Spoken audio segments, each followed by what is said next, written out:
So hi Sammy, welcome back to our channel Online Berry again. जी, बहुत शुक्रिया फिर से इनवाइट करने के लिए। फिर से मैं बहुत ज़्यादा एक्साइटेड हूँ फिर से new strategies, new tricks share करने के लिए। इस बार मैं चाह रहा हूँ कि कुछ नया हमारे व्यूअर्स को हम शेयर करें, जिससे उनको और कुछ रिगार्डिंग अमेज़न सीखने को मिले। और स्पेशली अभी जैसा कुछ न्यूज़ में भी आ रहा है और आसपास हमको काफ़ी सुनने को भी मिल रहा है कि रीजनल विजिबिलिटी करके अमेज़न काफ़ी फोकस कर रहा है और सेलर्स को भी कह रहा है कि आप अलग-अलग रीजन में अपने FBA वेयरहाउस में प्रोडक्ट्स भिजवाइए। तो क्या है ये? इस पे आप कुछ लाइट डालना चाहेंगे, कुछ फोकस करके हमारे व्यूअर्स को इन्फॉर्म करना चाहेंगे कि क्या है, चल रहा है ये एक्चुअली? जी।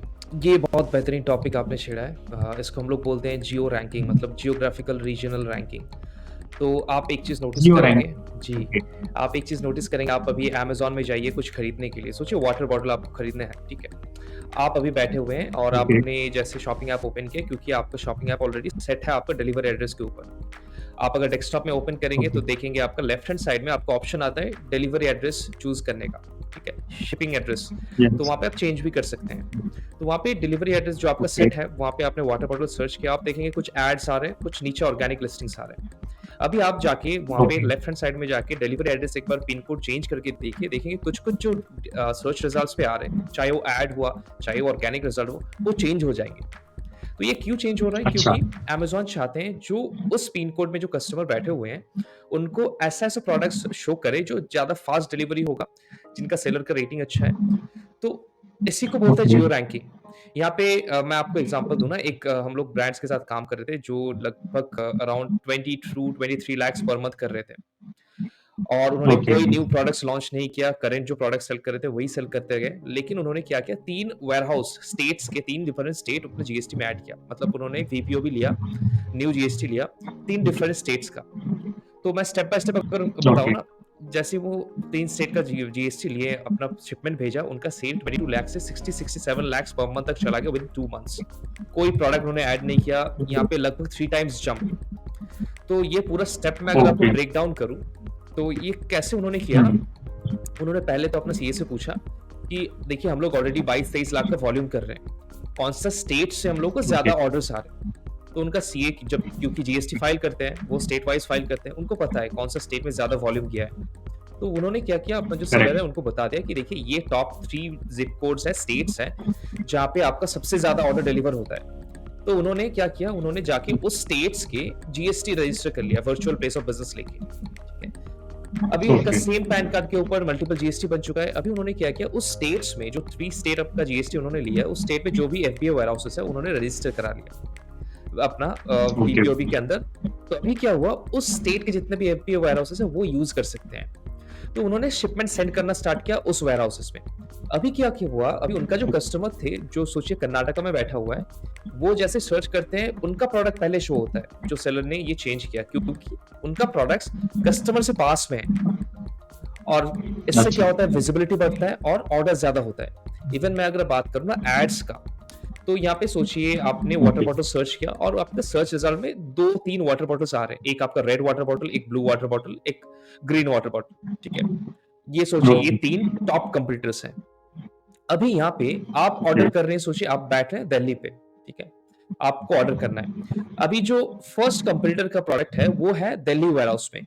सेकंड कंपीटिटर का प्रोडक्ट है कर्नाटक वेयरहाउस में, थर्ड कंपीटिटर का प्रोडक्ट है वेस्ट बंगाल वेयरहाउस में। अभी आपका अच्छा, सेकंड एंड थर्ड कंपीटिटर जितना भी ज़्यादा बिड कर ले अपना एड्स में, उनका एड पहले शो नहीं ठीक होगा। है, किनका शो होगा? जो ओके, उनके पास है वो पहले शो होगा। अभी यहाँ पे ज़्यादा बहुत सारे फैक्टर्स भी इंक्लूड करते हैं, जैसे सेलर कैसे हैं, प्रोडक्ट का क्वालिटी कैसा गया है। तो ये सब फैक्टर्स देखते सबसे पहले जो देखते हैं वो है ऑब्वियसली डिलीवरी टाइम, क्योंकि अगर सोचिए मैं कुछ ऑर्डर करता हूँ या फिर आप कुछ ऑर्डर करते हैं, हम लोग जनरली 90% टाइम पैसा पहले दे देते हैं, प्रीपेड ऑर्डर से करते हैं। और अगर हम लोग पैसा दे रहे हैं, हम लोग चाहते हैं प्रोडक्ट जितना जल्दी हो सके डिलीवर हो। ठीक है। तो वही करेक्ट, चीज़ अमेज़न के साथ भी हो रहा है। अमेज़न चाहते हैं उनका कस्टमर को जितना ज़्यादा सर्विस मिल सके उतना अच्छा है, जितना जल्दी प्रोडक्ट डिलीवर हो सके उतना अच्छा है। और इस सिलसिले में उन्होंने अपना एल्गोरिथम को भी ट्रेन किया, अपग्रेड किया और जियो रैंकिंग के ऊपर फोकस किया, ताकि हर एक ज़िप कोड में अलग-अलग प्रोडक्ट्स कस्टमाइज़्ड वे में शो हो सके, डिपेंडिंग ऑन कौन कहाँ से सर्च कर रहा है। ओके। सो जैसे मैं कोई स्मॉल स्केल या मीडियम स्केल सेलर की बात करूं, तो उनके पास ऐसा बहुत ज्यादा बजट होता नहीं है, बहुत बड़ी टीम होती नहीं है। तो उनका ये डाउट रहता है कि हम ठीक है एफबीए करेंगे, अब लोकेशंस बहुत सारी हैं, इतने सारे ओवरऑल इंडिया में वेयर हाउसेस हैं, तो कितनी जगह वो करें। जैसे एबीओपी भी लें, अगर अलग जीएसटी भी लें दूसरे स्टेट का, तो किन किन स्टेट में लें और कितनों में। तो ऐसा कोई नंबर है आपके पास कि हाँ भाई, जैसे टॉप आपके या तो जीएसटी में टॉप 3 स्टेट में ले लीजिए तो इनफ है, या फिर आप जहाँ से कर रहे हैं उसके अलावा एक और स्टेट में ले लेंगे तो इनफ है। ऐसा कोई नंबर है क्या आपके पास, या अभी तक ऐसा कुछ नंबर आया नहीं? देखिए, हम लोगों ने जो देखा है ना कि क्योंकि आपका अगर मल्टीपल्स जीएसटी लेंगे तो उसका कंप्लायंसेस कॉस्ट भी एक आता है, ठीक है? तो अगर यस। आप 5-10 लाख पर मंथ कर रहे हैं, तो मेरे ख्याल से ये आपके लिए अभी तक बना नहीं है। It is not right for you right now, ठीक है? अभी आपको इन्वेस्टमेंट करना नहीं चाहिए। तो ओके। कब करना चाहिए? हम लोगों ने जनरली देखा जब आप 20-30 लाख से ऊपर जाते हैं ना, तब आप स्केल नहीं कर रहे हैं। उसके ऊपर अगर आपको स्केल करना है, तब ये ऑप्शन अच्छा होता है क्योंकि तब आपके पास कैश फ्लो है जो आप कंप्लायंसेस में यूज़ कर सकते हैं। तो ओके। ये आपने बताया कि डेटा कहाँ से निकालें, तो फुलफिलमेंट रिपोर्ट्स आता है एफबीए में जाके, एफबीए के अंडर इन्वेंटरी टैब में अंदर, ठीक है? फुलफिलमेंट रिपोर्ट्स में आप जा सकते हैं या फिर एफबीए रिपोर्ट्स में जा सकते हैं, वहाँ पे आपको पूरा डिटेल्स मिल जाता है। या फिर आप सिंपली जीएसटी का जो मर्चेंट टैक्स रिपोर्ट है उसको डाउनलोड कर लीजिए, वहाँ पे स्टेट वाइज़ आपको मिल जाता है। अगर आप 20-30 लाख कर रहे हैं तो आपको ऑलरेडी एक सीए को आपने हायर किया होगा या फिर फ्रीलांस बेसिस पे उनको यूज़ करते राइट। होंगे। तो उनको जैसे फाइल करने देते हैं, उनसे आप पूछ सकते हैं कि सीएजी आपने क्योंकि लास्ट मंथ का रिटर्न फाइल किया है, तो आपको पता होगा कौन से स्टेट में कितना सेल हुआ है। आप बताइए टॉप 3 स्टेट मेरा कौन-सा है? तो पहले आप टॉप 3 से स्टार्ट कर सकते हैं। टॉप 3 आपने रजिस्टर कराया, आपने देखा कैसे इंप्रूवमेंट है, फिर बाकी 3 कराया। तो इस तरीके से आप धीरे-धीरे इंक्रीज़ कर सकते हैं। और कब तक इंक्रीज़ करें? जब तक आप देखते हैं कि हाँ, it is viable to you. आपका ज़्यादा कॉस्ट नहीं लग रहा है, लेकिन ये अच्छा खासा हो रहा है रेवेन्यू। अगर ज़्यादा कॉस्टिंग हो रहा है, तब आपको नहीं करना चाहिए।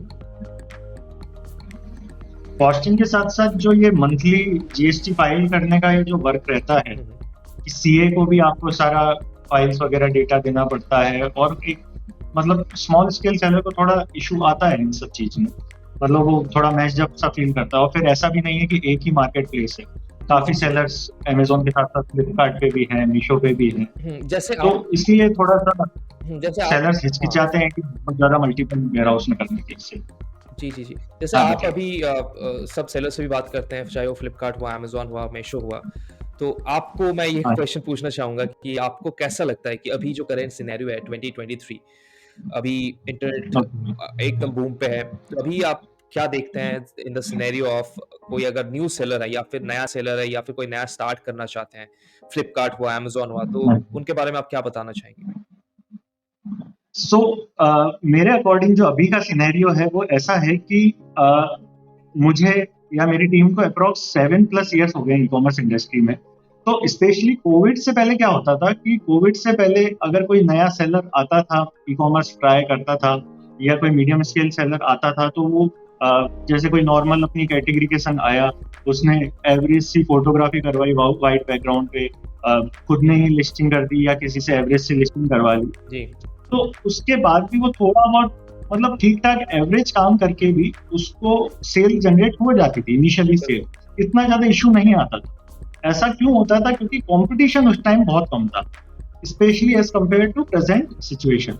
तो बट कोरोना जब आया, कोविड जब आया, तो फिर पूरा मतलब सिनेरियो काफी मतलब ई कॉमर्स को बूम भी काफी मिला, बट उसके साथ साथ कंपटीशन भी काफी इंक्रीज हो गया। पहले जितने सेलर्स थे as compare to present situation काफी मल्टीपल टाइम्स इंक्रीज हो गए हैं, भले वो अमेजोन हो, फ्लिपकार्ट हो या मीशो हो। तो अब जो मुझे लगता है और जो हमारे जो काफी सेलर्स हमसे जुड़े हुए हैं, तो उनकी जो सिचुएशन देख के यही लगता है कि अब जैसे एवरेज अगर आप कोई ई कॉमर्स में काम करेंगे, मतलब ठीक ठाक सी फोटो डाल दी, नॉर्मल से लिस्टिंग कर दी, एड्स करे तो करे, नहीं करे तो भी, तो वो अब नहीं चलेगा। बेसिकली जो उस तरह का जो माइंडसेट रखते हैं सेलर्स, वो अभी के टाइम पे काफी ज्यादा परेशान होते हैं। प्लस वो उनको फ्रस्ट्रेशन भी होता है कि हम सब कर रहे हैं, उसके बाद भी सेल क्यों नहीं इंक्रीज हो रही है, मतलब क्यों नहीं हो रही है सेल इंक्रीज, क्यों ऑर्डर्स नहीं आ रहे हैं।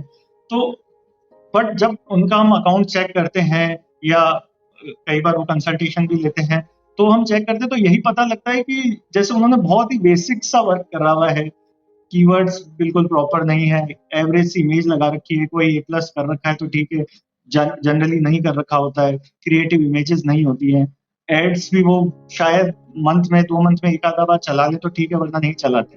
तो ये सारा सिनेरियो से यही अब पता लगता है कि अब जो ऐसे सेलर है ना, उनके लिए ई कॉमर्स में जगह नहीं है, जगह नहीं है ये बोलूंगा, या फिर उनको बहुत ज्यादा स्ट्रगल करना पड़ेगा और इन द एंड उनको करना ही पड़ेगा काम।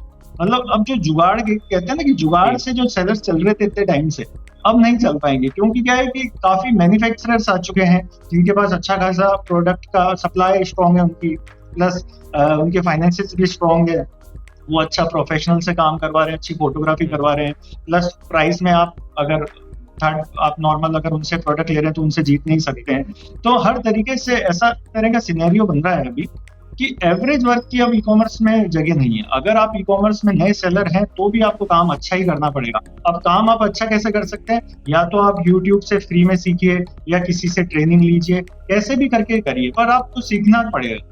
अब ऐसा नहीं है कि आपने चालू कर दिया उसके बाद धीरे धीरे सीख रहे हो और गिर रहे हो उठ रहे हो, उसमें क्या टाइम का बहुत लग जाएगा और फिर वहीं फ्रस्ट्रेशन आ जाता है। पहले क्या होता था, इसी प्रोसेस में थोड़ी बहुत सेल आने लग जाती थी और बिना एडवर्टाइजमेंट के भी कोविड से पहले कई सेलर्स अच्छा सेल कर लेते थे। बट आज के टाइम में एडवर्टाइजमेंट करना ही पड़ेगा, ए प्लस बहुत जरूरी है, करना पड़ेगा आपको, अच्छी फोटोग्राफी भी करवानी पड़ेगी, तो ये सब करना ही पड़ेगा। अब जो इस चीज से सेलर बच रहे हैं ना, वो उनके लिए काफी दिक्कत है।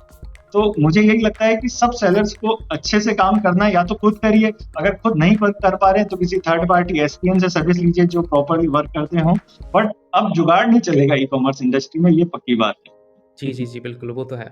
वही चीज़ है, सब सेलर अभी मतलब क्योंकि ये मार्केट प्लेस में ऐसा एडवर्टाइज़ किया गया था या फिर किया जा रहा है कि दिस इज़ अ बिज़नेस, आप आज स्टार्ट कर दीजिए, आप कल से पैसा कमाना स्टार्ट कर सकते हैं। कोई भी बिज़नेस में देखिए, अगर जब आते हैं तो उसमें टाइम लगता है और ये टाइम लगता है सीखने में, टाइम लगता है, यस, मल्टीपल फेलियर्स होता है, मल्टीपल वेज़ आप देखते हैं जो काम नहीं कर सकता, उसके बाद आप आइडेंटिफ़ाई करते हैं, चलो इस तरीके से वो करेक्ट, काम करता है।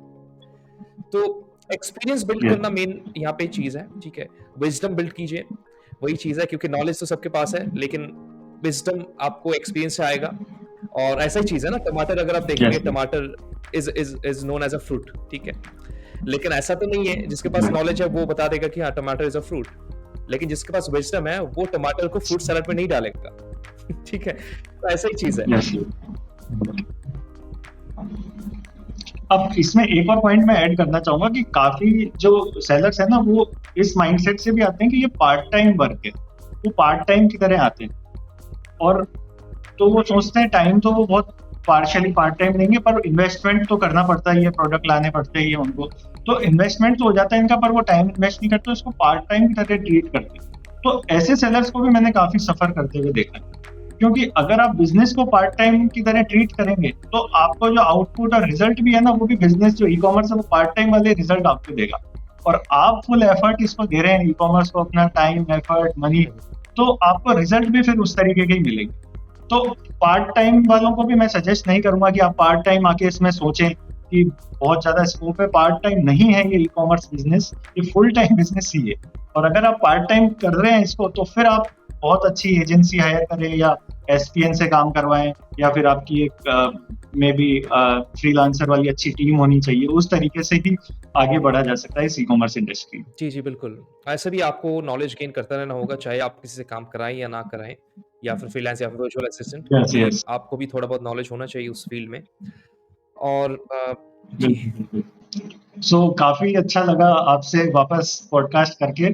फ्यूचर में हम इस तरीके से ही हमारे व्यूअर्स के लिए और डिटेल्ड नॉलेज लाते रहेंगे।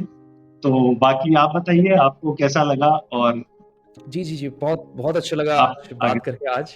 फिर से बहुत दिनों बाद हम लोग कनेक्ट कर रहे हैं, डिस्कस कर रहे हैं ऑन ई-कॉमर्स। तो हमेशा अच्छा लगता है जब कोई मिलता है जिनको सेम एग्ज़ैक्ट कीड़ा है ई-कॉमर्स के ऊपर, जो हमेशा ई-कॉमर्स का नया स्ट्रैटेजी शेयर करते रहते हैं। जैसे मैं आपसे बात कर रहा था, बहुत कुछ सीखने को मिला, न्यू स्ट्रैटेजीज़ और सेलर्स का माइंडसेट। तो मैं फिर से ऑब्वियसली आना चाहूँगा और न्यू स्ट्रैटेजीज़ लेके, न्यू जो मार्केट प्लेस पे काम कर रहा है, और बिल्कुल फिर से जॉइन करना चाहूँगा। बहुत-बहुत शुक्रिया आज के लिए। Okay, bye.